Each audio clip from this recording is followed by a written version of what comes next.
It's 1:02. We'll go ahead and get started with this work session of the Board of County Commissioners to talk about the American Rescue Funding, as well as childcare, I believe. I was just between meetings. Commissioners, I don't have documents queued up to share for the conversation. Commissioner Marcella, do you have anything that we should pull up or to share with us on any new info from the resources that I think you've been following? No, not really. Just kind of trying to keep us all apprised of information that's coming out. And it sounds like there's not any guidance from the federal government on this yet, other than the money is coming to you. And so we have to do just a few things in the background first to receive the funding, and it sounds like it will come to us via electronic transfer. So we got to make sure that our SAM registration is up to date and that our DUNS number is valid.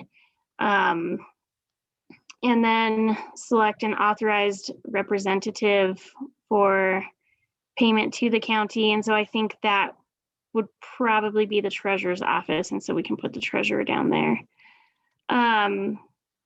But the only guidance that we have right now on this American Rescue Funding is that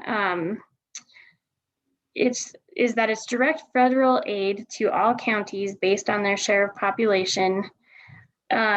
So far, the allowable expenses are response to or mitigation of public health emergency with respect to COVID-19 or its negative economic impacts, providing government services to the extent of the reduction in revenue, making necessary investments in water, sewer, or broadband infrastructure, and responding to workers performing essential work during the COVID public health emergency by providing premium pay to eligible workers of the county that are performing such essential work, or by providing grants to eligible employers that have eligible workers to perform essential work. The deadline for spending the funds down is December 31st, 2024. The U.S. Treasury will be required to pay the first payment to counties no later than 60 days after the enactment, and the second payment no later than 12 months after the first. And then, let's see here. We will be required to provide periodic reports of the accounting of the funding, but that's kind of it right now. And so I don't know, let's see here. I don't know if you guys have any recommendations, any ideas of where you'd like to put this funding.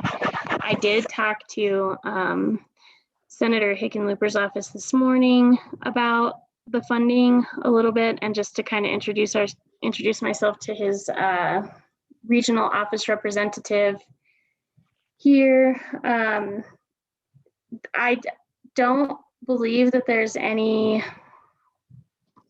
kind of restriction at this point. I just would be hesitant for us to like fully line that out, but I did ask for clarification on whether you could use that funding for necessary infrastructure investment into things like potentially affordable housing. Like, could we use that investment into water, like a water line for an affordable housing development? Or could we use that investment for sewer lines into an affordable housing development, or whatever that looks like? And I didn't get any clear guidance on that right now. And I did ask also for guidance and clarification on if it could be used on affordable housing in general, like if we could put money aside to create affordable housing or fund our housing authority. And there's no guidance on that yet either. So we have a lot of money and no way to spend it right now. Oh, I don't know that that's true. Come on. So go ahead, Jeff. Yeah, well, I was going to say, I mean, that last idea you had on you know, so there's the line of, yeah, investments in water, sewer, broadband. I mean, that exact idea of like, you know, we had looked at some of the county lots that could potentially be used in some way to support affordable housing, you know, or other privately owned lots even. We need to think about that.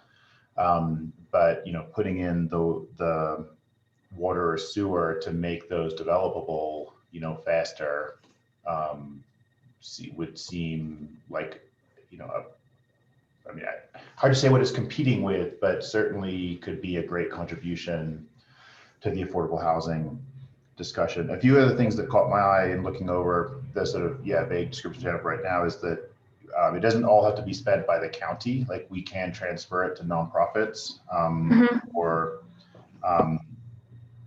a quote special purpose unit of state or local government. So I mean, on the water and sewer, I mean, one thing that crossed my mind is, and I actually don't know the status, but in addition to sort of new water and sewer to promote new housing in general, but new affordable housing, or to make any of the county lots sort of more useful and have a higher market value, it is also just whether there is some outstanding assistance we could give to Parkville Water or Leadville Sanitation. So I just wonder if we need to have, or it would be good to have a discussion with them about whether there's anything there. And then there's also, you know, again, I haven't seen the details on the definition, but, you know, support for essential work. So we've been talking about, as part of the sort of business assistance, helping with, you know, paid time off or other support for essential workers. There's actually provisions in here for increasing their hourly wage or providing paid time off, et cetera. So again, details are really vague, but some of this money could be used to support those efforts we talked about. Yeah, I wonder too, I don't know, and I didn't see anything in there. And Chris, I don't know if you have heard any information on if like Leadville Sanitation and Parkville Water would be eligible for an additional pot of funding because they're a separate special district, or the hospital would be eligible for funding as a special separate district. I have not yet. I've been digging around with everything I could find, and most of it at this point is pretty much restating a lot of what I perceive as everybody's guesses, because the federal guidance hasn't been issued yet. And I hate to say, I expect this is going to end up like the CARES Act stuff, in that they're going to issue an initial round of guidance and then fix it every like week or so, you know. So right now, unfortunately, I haven't been able to find anything definitive on those issues, because I did, when it talked about infrastructure, I did start to look about, you know, how far down in terms of if the county could either, if they'd be eligible for their direct, or if the county could, for lack of a better word, share some of its allocation for those infrastructure expenses. I was thinking, and I wonder if we don't, I mean, if that first eligible list or list of eligible expenses includes, you know, that the essential workers, I wonder, part of me too, to support, I mean, I think we could put a lot of money towards projects and whatnot, but our biggest problem overall, I think, in a lot of our organizations is that capacity issue. And if you're, I agree. I love the idea of the infrastructure pieces. I wonder if, like, similar to DOLA, you know, like sanitation hasn't been able to hire a director. Could we dedicate some of that funding for the next 3 years to increase a salary to make it more attractive? Can we put some of that funding and just talk about the next 2 years or 3 years towards some of the positions that we're creating, so that we can at least keep up, if not try to get ahead on some of the projects and just day-to-day work that we need to maintain. Because I think that's my biggest fear right now in the next few months is just, you know, inadvertently taking a few steps back because we are in the middle of hiring needing to hire some critical positions to increase that capacity. So I don't know, I was thinking about that with like land use. I don't know about sharing that. There's been a clear ask for the Unmet Needs Committee, and I think our stance on not, spending all that money right away would also make sense, to keep some sort of next nest egg and like wait for that next iteration of, what the initial investments help us, where those help us go. Yeah, and I think, with that funding coming like in two separate pots, I guess, if you will, that will be really helpful. And I think it's really, and Chris, I don't know if you had any information on this either, because when we were working with the Unmet Needs Committee around that additional ask for funding, I think that they came to us for a $100,000 ask, it sounded like, at our last meeting. And it sounds like there's also a separate pot of money coming for evictions. Do you know anything about that, Chris? I have not heard about a separate pot of money, especially in relation to evictions, but of course, I haven't been involved in all of the meetings on these topics, so I don't know what the current intel is on that. There's just looking through again, like the NACO analysis, there's a homeowner assistance fund for homeowners struggling to make mortgage payments, et cetera. Yeah. Right. And there's a rental assistance provision for USDA's rural housing. And, some other, there's a whole housing and utility assistance Okay. section here. I don't believe I guess, well, it's not super clear which of those are going to go through sort of federal or state agencies and which will come through counties. Yeah, that was going to be my comment. And that's, I really encourage y'all to take time before deciding how the funds that are received will be spent, just because there are too many gaps in the information. And of course, if it ends up, you think, okay, I think we can use it this way, and you spend it, and it ends up you weren't allowed to use it that way, you have to pay it back. Yeah, So, that they did make that clear in our NACO steering committee, that if you inappropriately spend that money, it will come out of your bank account to repay it, or you won't get like reimbursed, or yeah, you'll have to pay it back, because they're just going to directly send you the funds. Right.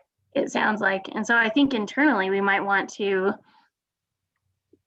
maybe set up a separate fund for this in general, like not necessarily running it through the grant fund, but maybe running it through a completely separate fund to keep it allocated, since it goes through 2024.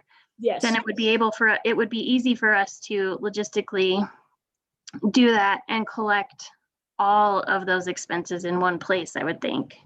Yeah, I was going to recommend that accounting on this definitely be done separately, just because of the time period being extended longer than what the CARES Act was, and the need to be able, if there is an audit, to provide the information without getting, stuck in the weeds if it's commingled with other accounting aspects that the county uses.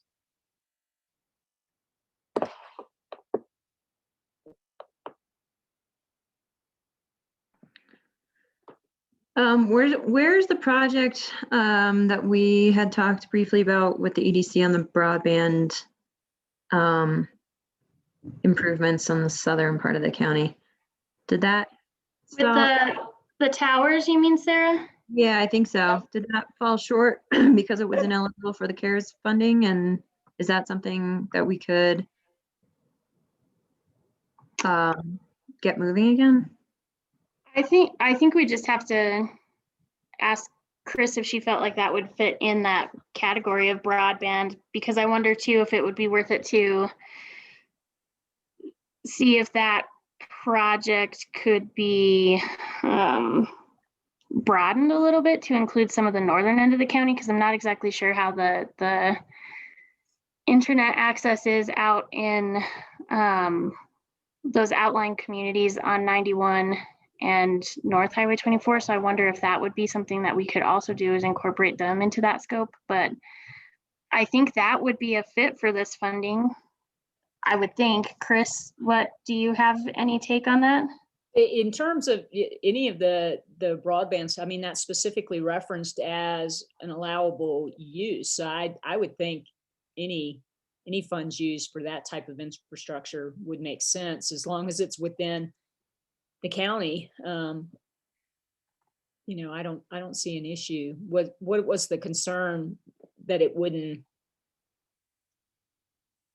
Well, so it wasn't originally eligible for CARES Act funding. Our DOLA representative told us that we couldn't use CARES Act funding for it because it sounded like, essentially, because it would last forever, right? Like the infrastructure would be there forever. And so it wasn't actually just going to solve like the remote learning issue until the end of the school year of in 2021.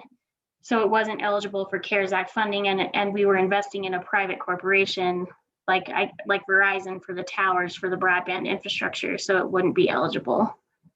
Well, and it's not so much investing in a separate corporate. I think what you might need to look at is, this new act is so much broader and encompasses so many different things than the CARES Act did, and the infrastructure investments is listed separately from the ability to use it to respond or mitigate issues from the pandemic. So I think the intent of this is to create, infrastructure that will be usable for communities going forward, because one of the things that's been identified as the reason for this act is the notion that the pandemic has demonstrated how lacking infrastructure is across the country to respond to these type of issues. And I think part of this act too is intended to respond to what they anticipate will be recurrent potential pandemics and stuff. So there'll be a better infrastructure in place the next time something like this hits. So I wouldn't consider any guidance given under the CARES Act as being applicable under this one. Okay. So we could potentially move forward with that and see what it would be to broaden that scope.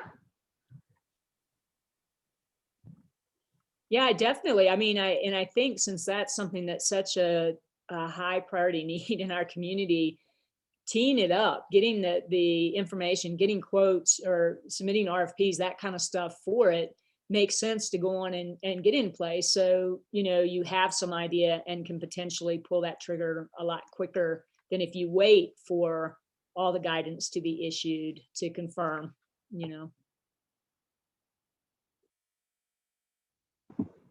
That makes sense. I am looking to here.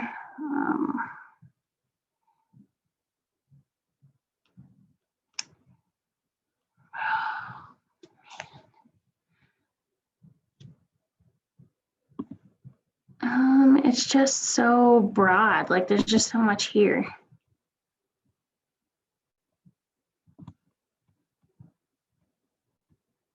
Would it be worth it even for us to integrate this into like,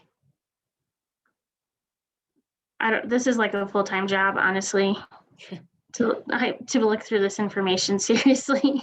Oh, yeah, no, I totally agree with you. And there is so much out there right now with everybody trying to guess what it's going to be. That's why I'm telling everybody we really need to not make decisions based on industry, intel and stuff. I think NACO's done probably the best job that I've seen so far of analyzing this for counties. But until the guidance is issued, nobody knows anything for certain. Okay. So really it's just. My suggestion is it's what everybody expects. And my suggestion would be that perhaps y'all work towards what you would like to have it used for. And then once the guidance comes out, we can vet it to see, vet it against the guidance to see if in fact we can make those goals come to fruition. Okay. So if we had to make like a wish list, essentially, then. Exactly. Yeah. Okay. Is that what you're capturing, Sarah? I think so. I mean, I'm trying to do, broadband is something that had, what are projects that have come up that have stalled? Where are there capacity gaps to keep work and response and services moving in staffing and positions? What are some, out of the box thoughts on where to allocate this funding, and can we, think about it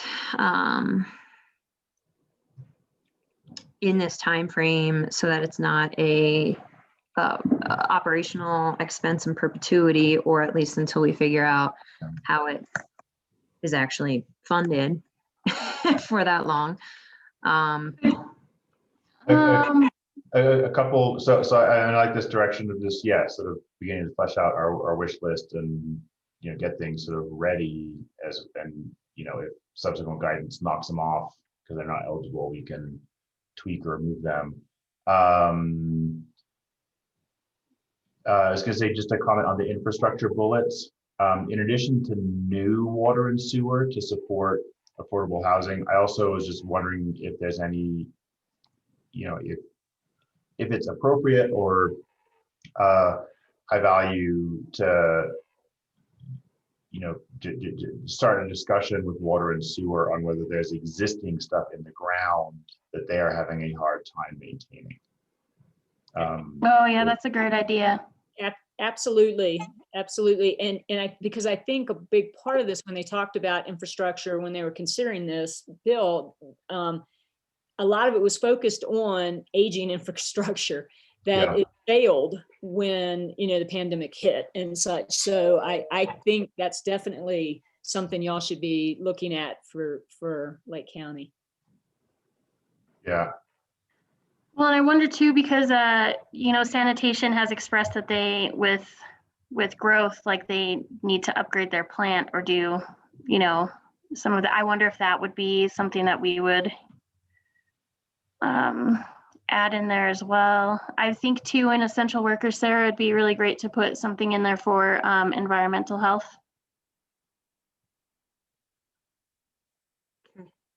Okay.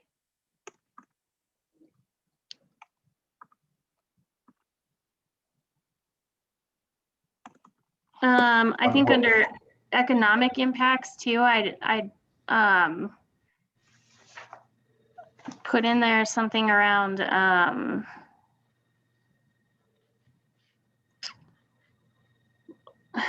like workforce housing units, and then I'd put something in there as well for like childcare.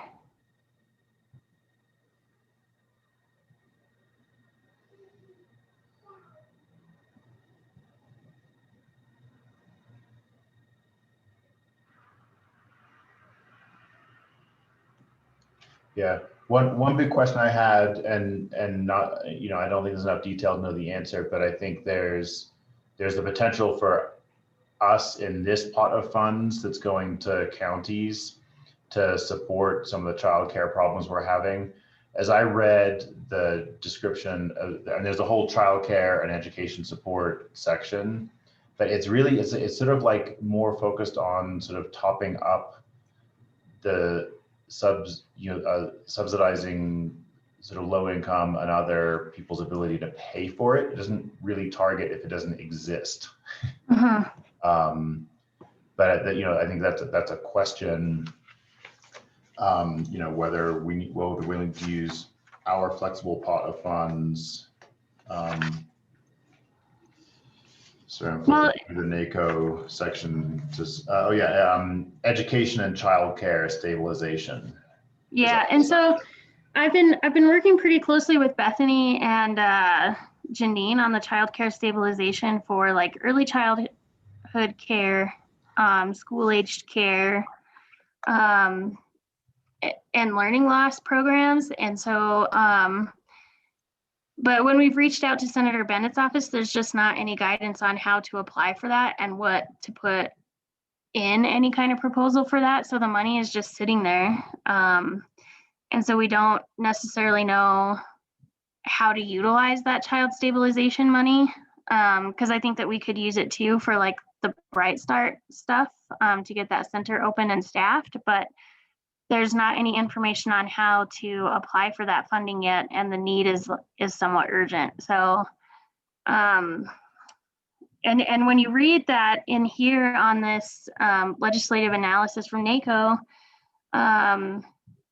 you know, it looks like we're getting some additional wraparound money and TANF funding and Head Start funding, but there's not, and the child and dependent care tax credit, but I don't know what that looks like.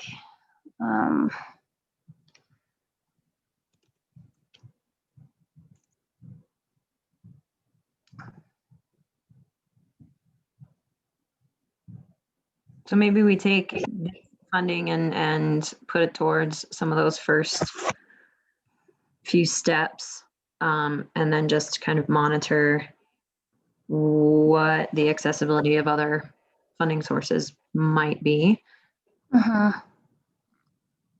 And that's part of like these first few steps. We can kind of talk about almost everything on this list, unless it's a kind of this finite project, perhaps of putting up radio towers for broadband, say. Granted, there's some O&M probably in that, but talk about catalyzing and stimulating some of these things moving forward over the next year, 2, 3 years. Yeah, I think so. Sims mapping response.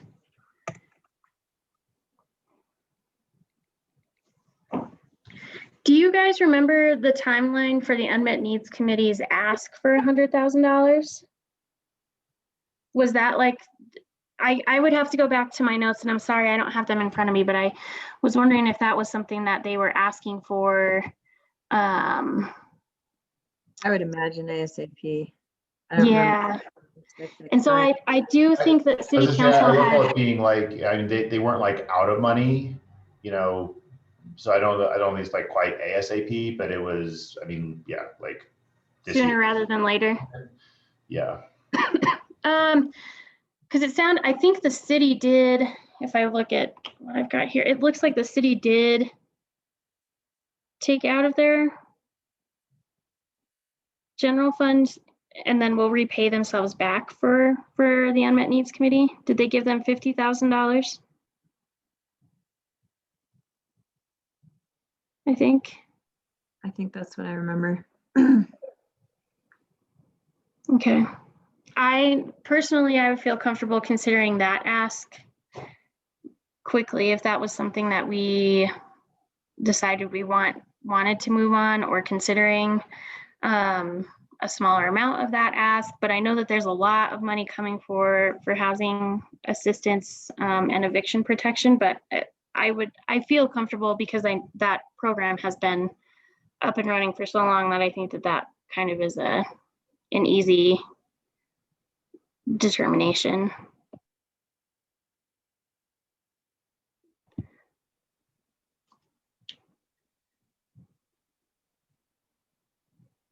I mean, it seems like with the amount of money, I mean, that's going to come, and, you know, that doing what I understood you to say the city had done, I mean, that seems like that would make sense to move that out of, you know, the general fund if need be. And then when this comes in, it seems like that contribution would absolutely fit within the, you know, it's hard to imagine it not fitting in the criteria. Yeah. Agreed. Do you want to highlight that, Sarah, maybe? If I can find it again. Where did I put it? There it is.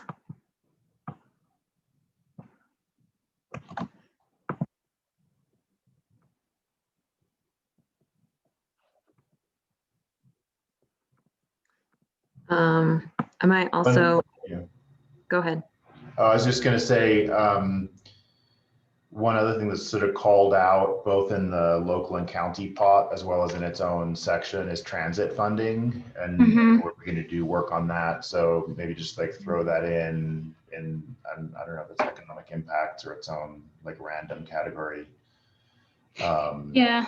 And again, as it related to that, I think both on early childhood education or childcare and transit, there's I mean, these notes are great, but there's both the possibility of using sort of like the county pot as well, as well as there being some dedicated sections of the recovery program.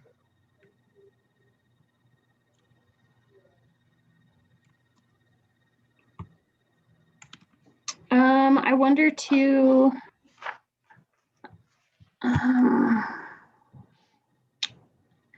Yeah, that transit